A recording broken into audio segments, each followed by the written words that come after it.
Really hope you guys enjoyed that intro. This is one of the many pictures that I use as reference or for inspiration for this Lady Frankenstein look. So to begin, I'm going to be applying Elmer's glue all over my face. Make sure that you don't apply any to your eyelid like I did there. But if you do, just make sure to clean that up.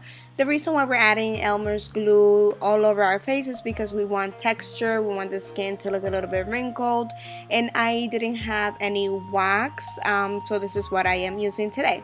As you can see, I traced a line in kind of like the middle of my face. Anywhere where you want to create a cut, I applied more Elmer's glue.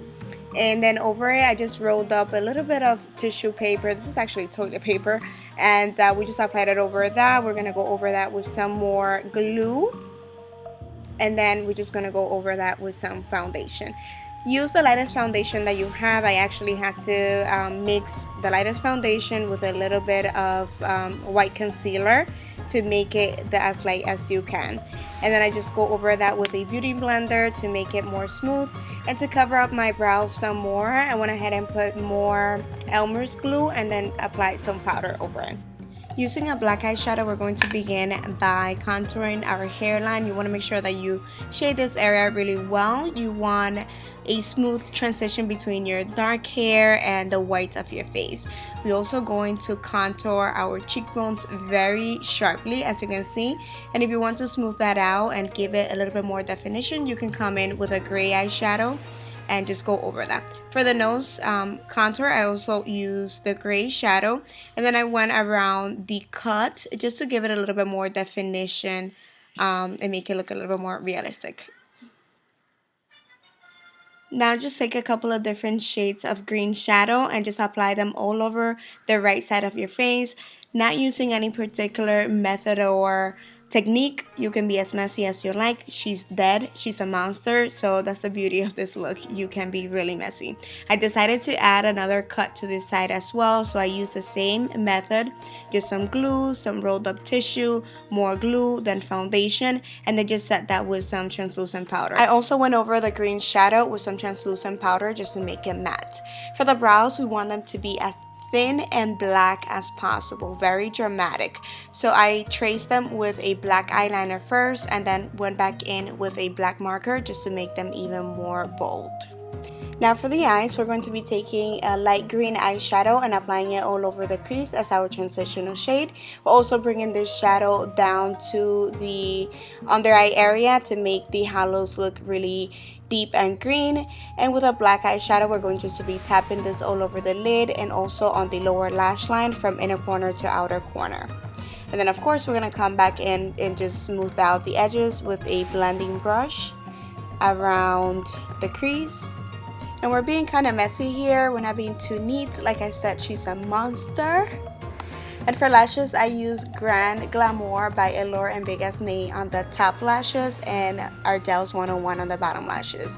Now with a purple eyeshadow, we're just going around the cut just to give it some definition again and also to make it look a little bruised. We're just gonna be playing with different color eyeshadows just to give it texture, definition. So now I just took a brown one and I went right over the cut, just to make it look a little bit more like real skin. And with a gray, matte gray eyeshadow, we're going right around the edges just to, same thing, just give it definition. So just keep playing with different color eyeshadows until you get the effect that you really want.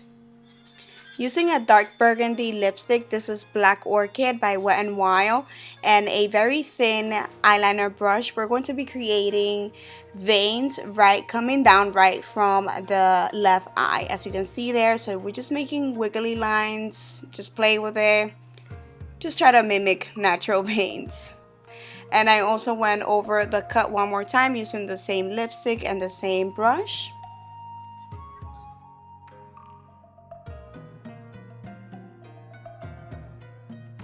Now get a red lip gloss and look for any areas that cracked from the glue. As you can see, I have a little crack here, and that is perfect. It's going to look like a real cut. So we're just gonna put a little bit of red lip gloss here, and you can also apply it on the cut, any area that you want to look bloody and nasty. Yeah, so you're just gonna do that. Now we're going to be going over the veins that we drew with some foundation powder to make them matte and to also make them look like they're underneath our skin. And for the lips, we're going to be lining them and filling them in with a black eyeliner. If you want, you could just keep them black, but what I did is I also went over just the center of the lips with some red lipstick. I did my hair off camera and I put it up in a really high messy bun, and I tried to mess it up as much as I could.